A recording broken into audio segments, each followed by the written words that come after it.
dibalasnya dendam Dayat dengan sempurna.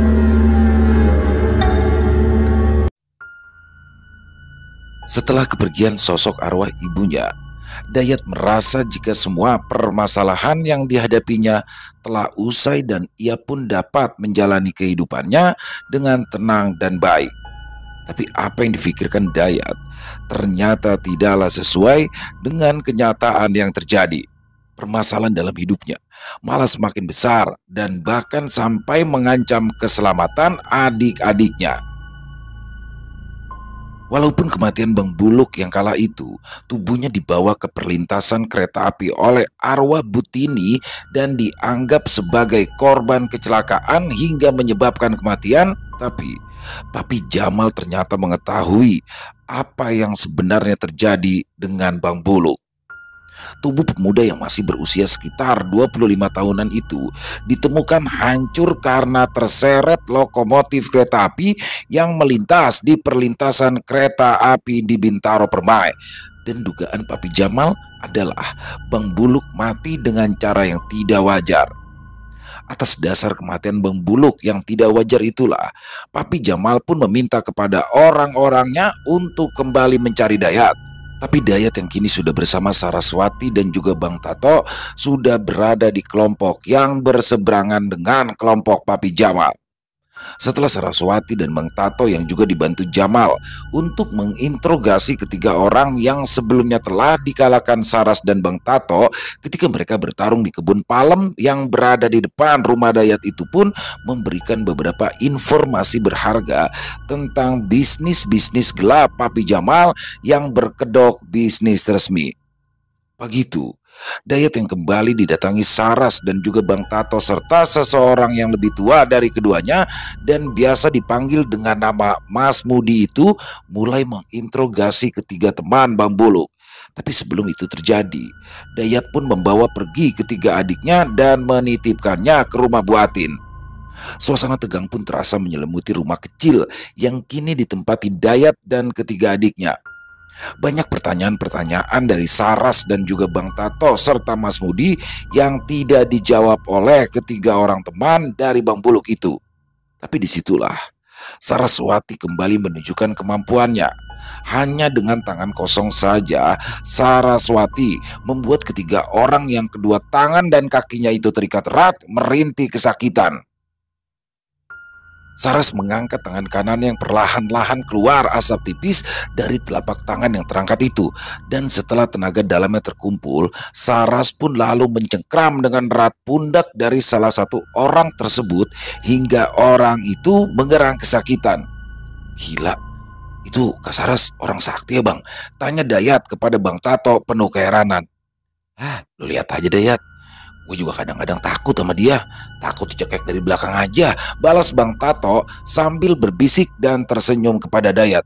Idih, ngeri amat ya Bang ya. Saya jadi takut sama Kak Saras. Balas Dayat yang membuat Bang Tato dan Mas Mudi tersenyum mendengar kelakar dari Dayat itu. Kalian ini malah pada ngegibah. Ini tiga orang-orang ini mau diapain? Tanya Saras dengan wajah kesal. Buang aja Kak ke kali pesanggerahan kek, biar nanti dimakan siluman buaya nih orang pada, sahut Dayat yang membuat Bang Tato, Mas Mudi dan juga Saraswati tersenyum. Kita kan udah ngaku Mbak, lepasin kita ngapa? Kita belum mau mati, jawab salah seorang dari ketiga orang yang kaki dan tangannya masih terikat itu. Tapi belum selesai dengan urusan ketiga orang yang merupakan anak buah Papi Jamal itu, Dayat, Saras, Bang Tato dan Mas Mudi dikagetkan dengan suara Bu Atin yang berteriak-teriak memanggil nama Dayat sambil terus berlari ke arah rumah Dayat. Bu Atin pun terlihat sangat panik saat itu. Yat, Dayat, adek lu Yat, adek lu, ujar Bu Atin dengan nafas tersengal-sengal. Pok, apa Pok? Adek saya kenapa? Tanya Dayat dengan wajah yang seketika berubah cemas. Adek lu dicomot orang Yat. Buruan, lu kejar itu orang, balas Bu Atin yang kini mulai menangis. Dicomot Pok? Emangnya siapa yang nyomot? Tanya Dayat yang merasa sangat penasaran. Mia ya, Mia, dia digondol orang. Dia lagi mainan sama si Ita tadi depan rumah. Tahu-tahu ada dua orang datang, langsung nyomot si Mia. Balas Bu Atin yang membuat Dayat berlari kencang ke arah rumah Bu Atin. Berharap ia masih bisa mengejar seseorang yang sudah membawa adiknya itu. Dayat pun terus berlari hingga ia sampai di jalan besar setelah melewati gang yang ada di daerah sekitar tempat tinggalnya. Mas Mudi dan Bang Tato pun ikut berlari menyusul Dayat guna membantunya mendapatkan adiknya kembali. Tapi semua yang dilakukan oleh Dayat, Bang Tato, dan Mas Mudi belum membuahkan hasil. Di jalan besar yang tidak jauh dengan tempat pembuangan sampah itu terlihat sunyi sepi dan tidak terlihat seorang pun di sana. Dengan penuh rasa khawatir dan rasa takut akan kehilangan adik bungsunya itu, Dayat pun kembali berlari pulang untuk menanyakan kejadian yang sebenarnya terjadi kepada Bu Atin. Makanya jangan main-main sama papi. Dia itu orang yang kejam. Dia bisa tahu apa yang enggak kita tahu. Celetuk salah seorang dari ketiga orang yang masih terikat erat itu. Karena merasa sangat kesal, Dayat pun langsung menghampiri orang itu dan langsung saja melayangkan tinju ke arah wajahnya. Dayat yang emosinya tidak terbendung lagi kala itu baru berhenti menghajar orang yang seolah sedang mengejeknya itu ketika Mas Mudi dan juga Bang Tato memegangi tubuhnya. Saya yakin orang ini pasti tahu di mana kita bisa menemukan adik Dayat, Ras, ucap Mas Mudi kepada Saraswati. Ya sudah Mas, kalau begitu kita bawa saja tiga keroco ini ke markas. Saya yakin kok kelompok Papi sudah tahu jika kelompok kita ada di belakang Dayat saat ini, balas Saras dengan penuh keyakinan. Mana mungkin si Jamal bisa tahu, Kak? Emangnya kakak yakin yang nyulik adik saya itu orangnya si Jamal? Tanya Dayat yang merasa bingung dengan semua yang sedang dialaminya saat itu. Selain licik, Jamal itu juga memiliki peliharaan-peliharaan makhluk-makhluk gaib yang selalu membantu bisnisnya Dayat. Memang sulit dijelaskan, tapi percaya deh sama kakak ya. Kita pasti bisa nyelamatin Mia, balas Saras yang membuat Dayat terdiam dengan wajah kesal. Benar sekali apa yang lu bilang tadi. Papi itu punya banyak peliharaan jin dan juga orang sakti. Dan salah satunya adalah Pak Diono. Dia adalah orang sakti yang menjadi orang kepercayaan Papi Jamal. Gue yakin bocah yang udah diambil sama Papi udah jadi tumbalnya sekarang, ujar salah satu orang yang sedari tadi hanya tertunduk diam itu. Tenang ya, tenang. Kakak yakin kok Mia masih ada. Kakak masih bisa ngerasain kalau Mia itu masih hidup, balas Saras yang mencoba menenangkan Dayat. Emangnya kakak tahu dari mana? Balas Dayat dengan suara pelan dan hampir menangis. Kakak tahu Dayat, kan kakak pernah main bareng sama Mia, ujar Saras menjelaskan. Udah Yat, jadi orang laki mah kagak boleh cengeng, sambung Bang Tato yang langsung merangkul pundak Dayat dan mengajak Dayat keluar dari dalam rumahnya. Lu tenang aja ya, si Saras itu punya kelebihan. Dia itu udah kayak dukun. Dia juga punya jin yang kemana-mana ngikutin dia. Jadi percaya aja sama si Saras ya. Soalnya dia emang tahu apa yang kagak kita tahu, bisik Bang Tato sesampainya mereka berdua di halaman rumah Dayat. Sialan bang, pakai ngatain saya dukun lagi, celetuk Saras dari arah dalam rumahnya. Tuh kan, masa dia bisa tahu apa yang gue omongin barusan, bisik Bang Tato yang mulai membuat Dayat percaya. Setelah kembali berunding, akhirnya Saras, Bang Tato, dan Mas Mudi sepakat untuk membawa ketiga orang teman Bang Buluk yang masih berada di rumah Dayat. Selain itu, Saras juga membawa serta Dayat yang sebelumnya sudah meminta kepada Bu Atin untuk menjaga Oji dan juga Ita. Dayat juga meminta kepada kedua adiknya untuk tidak bersekolah dulu dan tidak bermain di luar rumah. Beruntungnya, Bu Atin dan juga Bu Yati mengerti apa yang sedang dialami Dayat kala itu. Dayat yang mengatakan akan pergi ke kantor polisi untuk melaporkan kasus penculikan Mia itu membuat Bu Atin lega dan berharap Mia dapat segera ditemukan. Sesampainya Saras, Bang Tato, Mas Mudi, dan Dayat di sebuah rumah besar yang menjadi tempat Saras dan yang lainnya bekerja, Saras pun mendapat teguran keras dari seseorang yang bernama Mas Arga. Mas Arga terlihat sangat kesal dengan apa yang telah dilakukan oleh Saras, apalagi saat itu ia datang dengan membawa serta 3 orang yang menjadi bawahan dari kelompok Papi Jamal. Saras, kamu itu cari masalah aja sih. Saat ini tuh bisnis kita lagi redup, Ras. Banyak saingan kita yang level kecil nyalip gitu sekarang.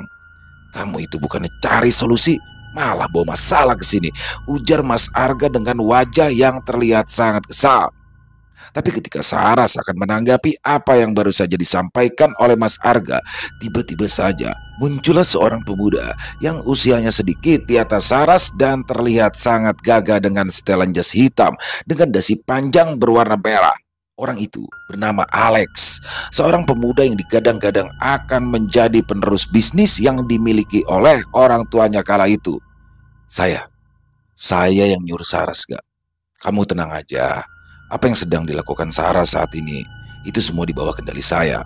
Dan papa pun sudah menyetujuinya kok, ujar seorang pemuda yang biasa dipanggil Mas Alex itu. Ya, tapi kenapa kita harus mengganggu bisnis orang lain, Lex? Sementara orang itu kan gak pernah gangguin kita, balas Arga dengan nada sedikit kesal. Udahlah, Gak. Kamu tenang aja. Kamu kerja aja sesuai dengan koridor kamu. Kerjakan tugas pokok dan fungsimu sebagai manajer operasional di perusahaan kecil kita ini. Untuk persoalan yang lain, biar saya yang handle, balas Mas Alex dengan gayanya yang tenang. Oh iya Saras, dari beberapa orang pintar yang ada, siapa yang mau kamu minta untuk membantumu saat ini? Tanya Mas Alex yang membuat Dayat diam terpaku memperhatikan apa yang terus disampaikan oleh bos muda tersebut. Tidak usah Lex, aku bisa urus kok masalah-masalah kecil ini, jawab Saras yang tidak kalah tenang dari Mas Alex. Itulah yang aku suka dari perempuan muda yang memiliki kesaktian tinggi sepertimu, balas Mas Alex sambil memberikan tepukan tangannya beberapa kali. Oke, kalau gitu selamat bekerja, dan kita akan bertemu lagi ketika semua masalah ini sudah selesai, imbu Mas Alex yang langsung pergi meninggalkan tempat mereka berkumpul. Setelah menyelesaikan perbincangan mereka, Saras pun lalu mengajak Dayat dan Mas Mudi ke sebuah ruangan tempat di mana Saras melakukan meditasi. Dan di tempat itulah Dayat untuk kesekian kalinya harus mengalami kejadian aneh yang sebenarnya tidak ingin ditemuinya lagi. Nih, kita ngapain nih, Kak? Ini tempat kok bikin bulu kuduk saya merinding dah, ujar Dayat sambil memperhatikan ruangan kosong yang hanya terdapat selembar tikar di sana. Kakak mau coba komunikasi sama Sukma ibu kamu ya, karena kakak tahu Sukma ibu kamu itu belum benar-benar pergi, jawab Saras yang membuat Dayat terkejut. Tapi kan Kak, semalam tuh Ma bilang dia udah tenang dan dia mau balik lagi ke alamnya, balas Dayat menceritakan apa yang dialaminya semalam. Iya, kakak tahu kok, tapi ingat, kematian ibumu itu belumlah 40 hari. Dan karena kematian ibu kamu yang tidak wajar itu, maka sebelum 40 hari, Sukmanya itu masih berada di sekitar rumahnya, balas Saras menjelaskan. Kamu siap Mas? Tanya Saras kepada Mas Mudi yang sudah duduk bersila di samping Dayat yang berhadapan dengan Saras kala itu. Siap Ras, jawab Mas Budi sambil menganggukkan kepalanya. Dayat hanya diam terpaku. Ia terus memperhatikan Saras dan Mas Mudi yang kini sudah memejamkan mata. Entah apa yang sedang dilakukan oleh keduanya kala itu, tapi tiba-tiba saja Dayat merasakan ruangan sejuk tempatnya berada kini berubah menjadi terasa panas hingga dirinya pun mulai berkeringat.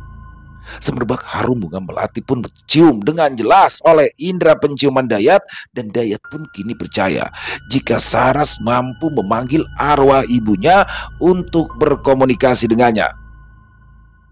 Apakah ini benar dengan Butini? Tanya Saras setelah ia membuka kedua matanya dan menatap ke arah Mas Mudi. Tanpa menjawab sepatah kata pun, Mas Mudi terlihat hanya menganggukkan kepalanya.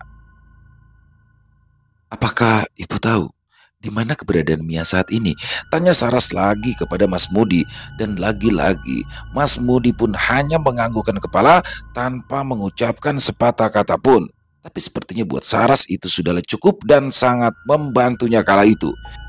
Tidak lama kemudian, Saras dan Mas Mudi pun bangkit dari duduknya lalu mengajak Dayat keluar dari dalam ruangan tempat Saraswati melakukan meditasinya. Wajah Mas Mudi yang biasanya dihiasi senyum dan terlihat kalem saat itu sungguh-sungguh terlihat berbeda. Wajahnya agak sedikit pucat dan terlihat terus saja menunduk ke arah bawah dengan tatapan mata kosong. Tidak lama kemudian, Bang Tato pun berjalan keluar ruangan tempat Saras, Dayat, dan Mas Mudi berkumpul dan setelah itu terdengar suara klakson mobil dari arah depan yang seolah memberitahu jika mobil itu telah siap. Saras pun lalu mengajak Dayat untuk mengikutinya. Sementara itu, Mas Mudi dengan wajah tertunduk berjalan di belakang Dayat hingga mereka sampai di depan mobil sedan hitam yang di dalamnya sudah terdapat Bang Tato yang siap mengemudikannya. Lah, kirain kita mau naik mikrolet, Kak. Celetuk Dayat yang membuat Saras dan Bang Tato tersenyum kecil. Hah, Dayat, masa iya mau perang naik angkot? Belum nyampe juga udah keok, ya? Balas Bang Tato yang langsung melajukan mobil sedan dengan AC yang terasa dingin. Enak ya naik mobil sedan. Baru kali ini, Kak, saya naik mobil sedan. Adem, mana joknya empuk banget lagi, ujar Dayat yang duduk di barisan bangku belakang bersama dengan Mas Mudi. Norak, muntah kagak lu? Mabok lagi lu naik sedan, biasa naik bajai juga lu, celetuk Bang Tato yang membuat Dayat tertawa. Ya kagak lah Bang, biar kata baru sekali naik mobil sedan, saya juga kagak nora-nora amat, balas Dayat sambil menatap ke arah luar. Belok kiri. Setelah perempatan besar itu, ujar Mas Mudi dengan suara lirih dan tatapan mata kosong sambil menunjuk ke arah depan. Setelah memasuki sebuah komplek perumahan tua yang sangat sepi, Mas Mudi pun kembali menunjukkan tangannya ke sebuah rumah. Tatapan matanya terbuka sangat lebar dan wajahnya terlihat sangat marah ketika Bang Tato menghentikan mobilnya tidak jauh dari rumah tersebut. Ibu yakin kalau Mia ada di rumah ini? Tanya Saras yang duduk di samping Bang Tato. Yakin. Aku melihat seseorang membawa anakku masuk ke dalam rumah itu. Tapi aku tidak bisa menolongnya karena ada dinding tebal yang tidak bisa aku tembus. Balas Mas Mudi dengan suara lirih dan sesekali terdengar menggeram. Baiklah Bu, serahkan urusan itu kepada kami. Kami berjanji akan menyelamatkan Mia dan akan terus menjaganya bersama Dayat, Oji dan juga Ita. Balas Saras sambil membalikkan tubuhnya ke arah belakang. Sekarang, ibu boleh keluar dari dalam tubuh teman saya, supaya kami bisa segera bertindak. Imbu Saras lagi. Tak lama berselang, tubuh Mas Mudi pun terlihat melemah. Dayat yang duduk di samping Mas Mudi pun merasa panik dengan apa yang terjadi pada Mas Mudi kala itu. Lah Kak, ini Mas Mudi ngapa dah? Kok dia pingsan sih? Seru Dayat sambil memegangi tubuh Mas Mudi yang terasa sangat dingin sekali waktu itu. Gak apa-apa ya, sebentar lagi dia juga akan bangun kok, balas Saraswati menjelaskan. Gimana nih Ras? Apa kita langsung masuk aja? Tanya Bang Tato yang sepertinya sudah tidak sabar untuk beraksi. Jangan dulu Bang, selain memiliki pelindung gaib, rumah itu juga dijaga oleh dua sosok jin bertubuh besar. Jin-jin peliharaan Jamal, bukanlah jin sembarangan, balas Saras yang langsung memejamkan kedua matanya. Dayat yang sudah merasa sangat lapar pun mulai gelisah dan ingin meminta izin kepada Bang Tato ataupun Saraswati untuk keluar dari dalam mobil yang terparkir di bawah sebuah pohon besar itu. Tapi Bang Tato pun langsung memberikan isyarat jika mereka tidak bisa beranjak pergi dari tempat itu. Duh Bang, saya lapar ini Bang, kebelet kencing juga ini, bisik Dayat kepada Bang Tato. Tahan dulu. Kalau lu sekarang keluar dari dalam mobil, bisa-bisa lu mampus. Cekek lu sama jin peliharaan si Jamal, balas Bang Tato yang membuat Dayat terdiam sambil menelan ludahnya sendiri karena merasa sangat terkejut. Kapok dah saya kalau begini, mainannya jin, serem ah, gerutu Dayat yang membuat Bang Tato dan Mas Mudi tersenyum mendengarnya. Sepertinya kedatangan kita ini memang sudah mereka tunggu Bang. Masa iya jin-jin itu langsung pergi? Mereka tidak melakukan perlawanan? Seru Saraswati yang baru saja membuka kedua matanya. Ya kebetulan dong kalau gitu. Ayo dah kita langsung masuk aja. Lagian si Dayat udah lapar, kali aja di dalam ada makanan, balas Bang Tato menyimpulkan. Jangan lupa pasang pelindung gaib, jangan sampai kita mati konyol di dalam sana, balas Saraswati yang langsung membuka pintu mobil sebelah kiri. Ayo Dayat, kita kita cari makanan. Kan lu katanya lapar, ajak Bang Tato yang membuat Dayat bimbang. Bang, jin-jin yang ada di dalam rumah itu emang udah pada pergi bang? Tanya Dayat penasaran. Aman, tenang aja, ada Saras no, balas Bang Tato yang juga mulai keluar dari dalam mobilnya. Layaknya sedang bertamu ke rumah seseorang, Saraswati, Bang Tato, Mas Mudi, serta Dayat berjalan ke arah pintu pagar besar sebuah rumah tingkat yang berdiri tegak. Rumah yang diyakini Saras adalah tempat di mana Mia, adik dari Dayat itu berada, terlihat sangat sepi di bagian luarnya.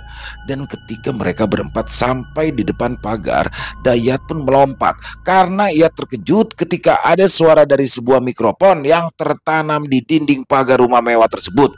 Buset dah, setan ya, seru Dayat yang baru saja mendengar suara seseorang yang meminta mereka masuk dari mikrofon yang berada di atas bel pintu rumah itu. Dasar udik, noramat sih lu. Itu bukan setan, itu tembok tuh yang baru aja ngomong, ujar Bang Tato yang membuat Dayat terheran-heran. Ada-ada aja dah, rumah orang kaya pakai segala tembok bisa ngomong, balas Dayat yang langsung menyusul Saras, Bang Tato, dan Mas Mudi masuk ke dalam setelah mereka membuka pintu pagar besar rumah tersebut. Tidak hanya sampai di situ saja, Dayat pun kembali dibuat terkejut dan tubuhnya merasa gemetar ketika dari balik pintu rumah besar itu muncul dua orang bertubuh sedang sambil mengacungkan pistol ke arah Saraswati dan juga Bang Tato yang berada di barisan paling depan. Benar, apa yang dikatakan Saras tadi, sepertinya kedatangan mereka memang sudah ditunggu. Dan saat itu mereka sudah masuk ke dalam jebakan yang memang sudah dipersiapkan oleh kelompok Papi Jamal. Akhirnya kalian datang juga. Biang keladi dari sebuah masalah kecil yang membuat saya khawatir belakangan ini, ujar sosok pria parubaya dengan tubuh gemuk dan setelan jas abu-abu yang membuat orang itu terlihat sangat berwibawa. Kedatangan saya ke sini hanya ingin mengambil anak yang kalian culik kok. Kami tidak menginginkan apapun, balas Saraswati dengan tegas. Lalu, siapa yang bertanggung jawab atas kematian orang kepercayaanku, ujar sosok pria parubaya yang tidak lain adalah Papi Jamal. Karma. Yang bertanggung jawab adalah karma yang menghampirinya dan membalas segala perbuatan kejinya, jawab Saras yang tidak kalah tegas. Baiklah kalau begitu. Jadi karma kalian juga akan datang di rumah ini. Ujar Papi Jamal yang langsung pergi meninggalkan Saras dan yang lainnya. Setelah itu, kedua orang yang sebelumnya menodongkan pistol mereka ke arah Saras tadi kembali mengarahkan moncong senjata api yang ada dalam genggaman tangan mereka. Tapi hal itu sama sekali tidak membuat Saras gentar. Dengan senyuman sinisnya, Saras berkata seolah mengejek kedua orang yang sudah siap mengeksekusi mereka kala itu. Apa kalian yakin kalau benda yang ada di tangan kalian itu dapat membunuh kami? Tanya Saraswati kepada kedua orang anak buah Papi Jamal. Seperti orang yang terkena hipnotis, kedua orang tersebut pun langsung melemparkan kedua senjata api yang mereka genggam tadi. Dan setelah itu, Saras pun menggerakkan kedua tangannya hingga membuat dua anak buah Papi Jamal tidak berdaya. Tidak lama kemudian, Dayat pun langsung berlari ke arah tangga rumah besar tersebut dan terus mencari keberadaan adiknya. Hal itu dilakukan Dayat setelah Dayat mendengar suara dari Padiono yang mengatakan jika Mia berada di salah satu kamar yang ada di lantai 2 rumah itu. Bang Tato yang merasa khawatir dengan keadaan Dayat pun langsung berlari menyusul Dayat. Sementara itu, Saraswati dan Mas Mudi berlari mengejar Papi Jamal yang tadi terlihat berjalan ke arah belakang rumahnya. Woi, Dayat, lu nyari apaan? Di sini kagak ada nasi, tanya Bang Tato yang terus berlari mengejar Dayat ke arah atas. Saya nyari Mia bang, adik saya dari tempat ini, balas Dayat sambil berusaha untuk membuka pintu sebuah kamar yang ada di hadapannya. Coba bang, coba di kamar yang itu, imbut Dayat sambil menunjuk sebuah kamar yang ada di sebelah tempat Bang Tato berdiri. Beberapa detik kemudian, Bang Tato pun memanggil Dayat dan mengatakan jika ada anak perempuan tertidur pulas di dalam kamar itu. Dayat yang merasa sangat senang pun langsung berlari ke arah kamar tempat Bang Tato berada. Yat, mati Yat, ujar Bang Tato yang membuat Dayat tersentak dan langsung menghampiri adiknya itu. "Mia, bangun Neng, bangun. Ini abang datang," ujar Dayat yang mulai menangis sedih. "Alhamdulillah, Mia, Mia masih hidup bang," seru Dayat sambil memeluk tubuh Mia. "Maksud gue itu lampunya yang mati," balas Bang Tato sambil memencet saklar lampu kamar tempat mereka bertiga berada. "Ah, parah lu bang, bikin gue takut aja lu. Gue pikir adik gue yang mati," celetuk Dayat sambil terus saja menciumi kening dari adiknya.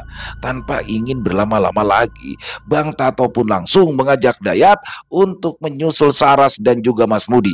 Tapi sesampainya mereka di bawah, keduanya pun malah sudah menunggu Dayat dan juga Bang Tato. "Gimana Yat? Mia baik-baik aja kan?" tanya Sarah sambil terus memperhatikan Dayat yang menggendong adiknya. "Alhamdulillah, Mia kagak ngapa-ngapa kak," balas Dayat yang merasa sangat senang sekali saat itu. "Lah, musuh kita pada kemana Ras? Masa ya cuma dua orang itu?" tanya Bang Tato penasaran. "Kabur. Tapi saya sudah minta kepada Nyi Lintang dan Nyi Arum untuk mengejar kemana perginya Jamal," jawab Saras yang membuat Dayat heran hingga ia bertanya-tanya dalam hatinya tentang siapakah Nyi Lintang dan Nyi Arum itu. Setelah mereka pergi meninggalkan rumah yang menjadi tempat singgah Papi Jamal, Saras pun lalu meminta kepada Bang Tato untuk ke rumah Dayat. Saat itu, dia mengkhawatirkan kondisi kedua adik Dayat yang lainnya dan bermaksud membawa mereka semua ke rumah yang menjadi tempat Saras bekerja. Bang Tato dan Mas Mudi pun menyetujui ide dari Saras. Mereka pun langsung meluncur ke arah rumah Dayat yang berada di kawasan Pelbak. Setelah menjemput Oji dan Ita, Dayat yang ditemani Bang Tato pun bergegas kembali ke mobil yang terparkir lumayan jauh dari rumah Bu Atin berada. Tapi malam itu, semua dalam kondisi aman dan tidak ada tanda-tanda musuh yang akan datang menyerang. "Bang, kita mau kemana sih?" tanya Oji yang penasaran. "Kita nih malam mau nginep di rumah gedong yang ubinnya lebar-lebar Ji," balas Dayat yang membuat Bang Tato, Mas Mudi dan Saraswati tersenyum. "Kita mau ke rumahnya Kak Saras ya?" tanya Oji lagi yang duduk tepat di sebelah Dayat. "Ya, udah lu tidur dulu aja dah, perlu mabok lagi, kagak ada yang bawa plastik ini," balas Dayat yang lagi-lagi mengundang tawa. Sesampainya Saras dan rombongannya di rumah yang ternyata juga digunakan menjadi kantor itu, Saras dan Mas Mudi serta Bang Tato pun langsung menyusun rencana untuk menyerang markas Papi Jamal. Tapi sebelum itu, Saras pun menanyakan tentang suara Pak Deono yang hanya terdengar oleh Dayat ketika ia berada di rumah Papi Jamal tadi. "Kamu yakin kalau itu suaranya Pak Deono, Yat?" tanya Saras dengan wajah serius. "Ya kak, saya yakin banget," jawab Dayat singkat tapi penuh keyakinan. "Bukankah Pak Diono yang sedang terpasung oleh Teluk Geti Banyu? Tapi kenapa ia bisa melakukan hal itu?" gumam Saras dalam hatinya. Belum selesai Saras memikirkan hal itu, dia pun langsung bergegas menuju ke sebuah kamar tempat yang tadi ia gunakan untuk memanggil arwah Butini. Dan tidak lama kemudian, Saras pun kembali keluar dan memberitahukan kepada Bang Tato dan juga Mas Mudi tentang keberadaan Papi Jamal. "Bagaimana Ras?" tanya Mas Mudi yang hampir jarang berbicara itu. "Nyi Lintang dan Nyi Wulan telah mengetahui di mana tempat keberadaan Jamal. Sebaiknya malam ini kita tuntaskan ya Mas," balas Saras yang membuat Bang Tato, Mas Mudi dan Dayat tercengang mendengarnya. Setelah ketiganya berunding, mereka pun langsung bersiap-siap untuk berangkat ke tempat di mana Papi Jamal berada. Saras, Bang Tato, dan Mas Mudi yang mengira jika Dayat sudah berada di dalam kamar bersama adik-adiknya, ternyata sudah berdiri menunggu ketiganya di samping mobil sedan yang tadi mereka gunakan. "Lah, lu mau kemana ya?" tanya Bang Tato yang sempat terkejut melihat Dayat tersenyum di samping mobilnya. "Ya mau ikut bang," jawab Dayat dengan tenangnya. Kita itu pada mau tempur, bukannya mau kondangan Dayat," balas Bang Tato yang membuat Dayat tertawa. "Ya anjak apa bang, saya kan juga mau nonton," balas Dayat yang kembali membuat Saras dan Mas Mudi tersenyum. Elah, bahaya, umur lu belum sampai, ntar aja deh gue ceritain. "Dah sana masuk lagi, lu jagain dah tuh adik-adik lu," ujar Bang Tato lagi. "Kayaknya kita di sini aman bang, apalagi di sini tempatnya lega, terus terang banget lagi," sahut Oji dari teras rumah besar tersebut. "Tuh bang, udah saya aja ngerti," sahut Dayat yang langsung membuka pintu belakang mobil sambil melambaikan tangannya ke arah Oji, Ita dan juga Mia. Ujuk nih bocah, susah bener pada diomonginnya, ujar Bang Tato sambil menggeleng-gelengkan kepala. Udah, biarin aja bang, biar dia jaga mobil, sahut Saras yang ingin segera pergi menuju ke tempat Papi Jamal berada.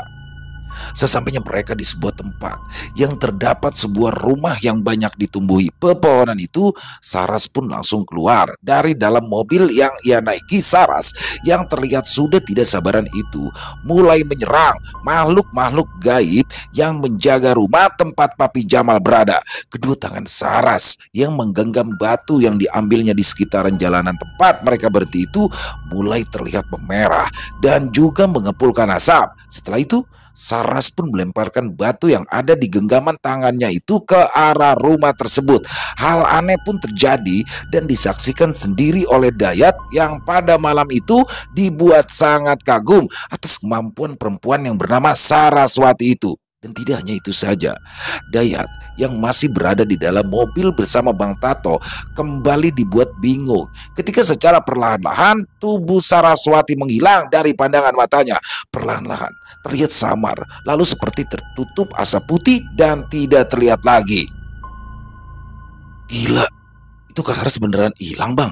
Tanya Dayat dengan penuh kekaguman. Lah, mata lo ngeliat apaan emang tadi? Balas Bang Tato sambil tersenyum. Gimana caranya orang bisa ngilang begitu?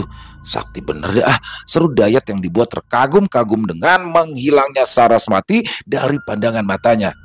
Udah, lu kagak usah heran begitu. Itu belum ada apa-apanya. Pan lo tahu pas di rumah lu itu Saras bisa nyekek orang dari jarak jauh. Balas Bang Tato yang membuat ingatan Dayat kembali ke peristiwa malam itu. Ya bang, nah terus abang kagak bantuin Kak Saras? Tanya Dayat kepada Bang Tato. Tugas gua tuh nyupirin Saras sama Mas Mudi. Gua kagak punya ilmu-ilmu kayak Dede Pada. Gua bukan orang sakti. Balas Bang Tato sambil menurunkan kaca mobilnya. Lalu ia mengeluarkan sebatang rokok dari saku bajunya. Bang, rokoknya di luar aja yuk. Di luar mah aman kali ya, kagak ada setannya, ujar Dayat yang memang ingin juga ikut mengepulkan asap tembakau itu. Anak kecil kagak boleh ngerokok, kagak baik bakal kesehatan, balas Bang Tato tegas. Loh, kagak gede kagak kecil kali bang, namanya rokok ya emang kagak baik bakal kesehatan, seru Dayat membalas apa yang dikatakan oleh Bang Tato.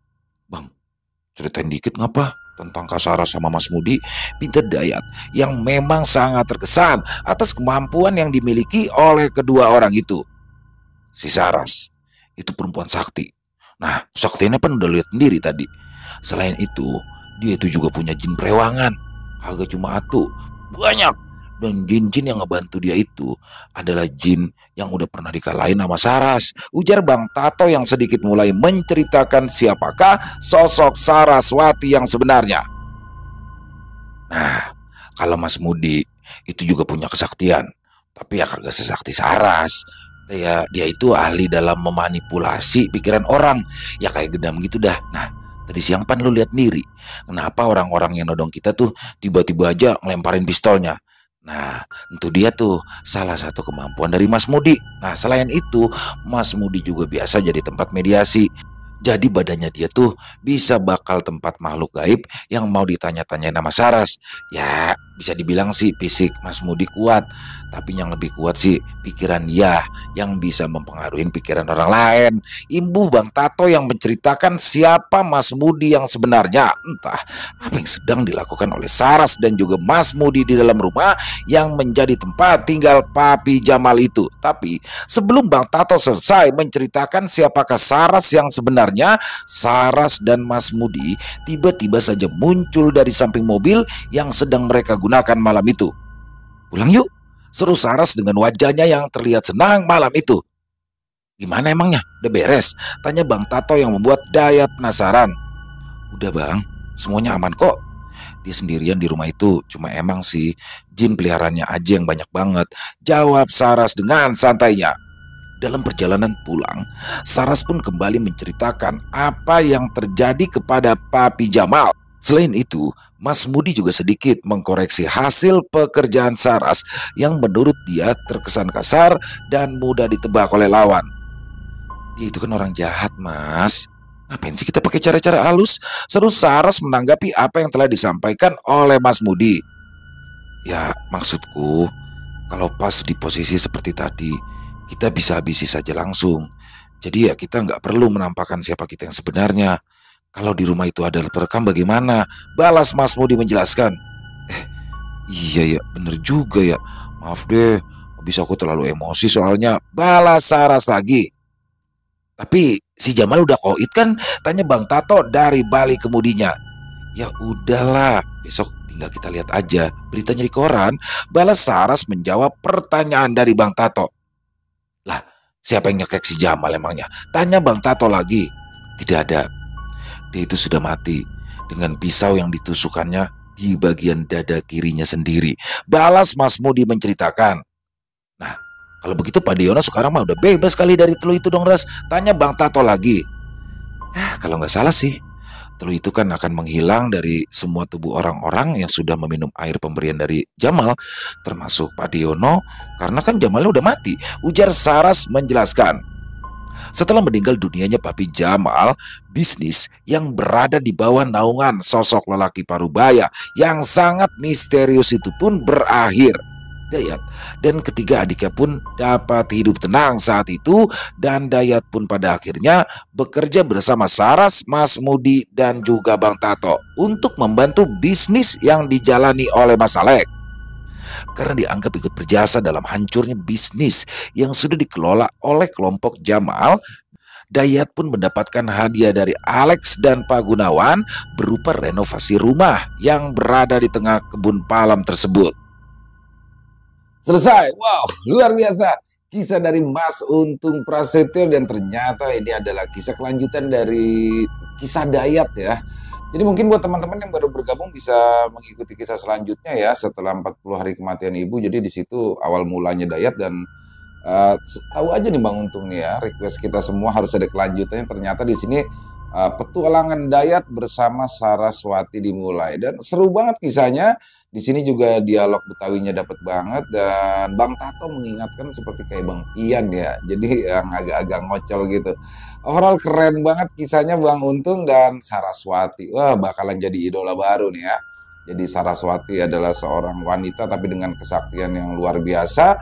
Semoga saja untuk Mas Untung nanti bisa terus meng-up ya kisah-kisah tentang Saraswati, ditunggu lagi karena keren banget di petualangan Dayat plus Saraswati. Bakal jadi saingannya Sudiro nih. Dan buat teman-teman tenang aja, untuk kisah Sudiro sudah kami terima dan mudah-mudahan dalam waktu dekat ini bisa kami bawakan kembali. Dan buat Mas Untung Prasetyo, terima kasih atas kisah-kisahnya yang sangat luar biasa, terutama kisah Dayat ini adalah perjuangan seorang anak belasan tahun yang harus mengurus ketiga adik-adiknya, tapi dengan perjuangan yang keras. Tapi terkait benar atau tidaknya ya kita juga belum tahu nih ya, bisnis Saraswati ini beserta bos-bosnya apa. Tapi yang saya lihat poin di sini adalah keteguhan seorang Dayat ya dalam mengemong, dalam mengasuh, dalam menghidupi ketiga adik-adiknya ini setelah dia harus kehilangan kedua orang tuanya. Di sini luar biasa sekali ya. Bahkan kata-kata dewasa sebelum waktunya nih, wah, Dayat pokoknya cowok banget deh si Dayat. Ditunggu lagi Bang Untung ya. Dan semoga saja teman-teman para penikmat pecinta horor misteri terhibur dengan kisah barusan ya, terutama para subscriber dari channel Ilo Bercerita. Dan silakan buat teman-teman yang punya komentar lain, yang punya pendapat lain tentang kisah barusan, bisa dituliskan dalam kolom komentar ataupun hanya sekedar saling menyapa, silakan. Insya Allah kami akan membalasnya satu persatu. Kami juga ingin mengucapkan terima kasih kepada seluruh teman-teman yang sudah selalu setia mendukung channel kami, yang sudah selalu hadir di setiap harinya. Karena kehadiran teman-teman lah kami selalu bersemangat berkarya di setiap harinya.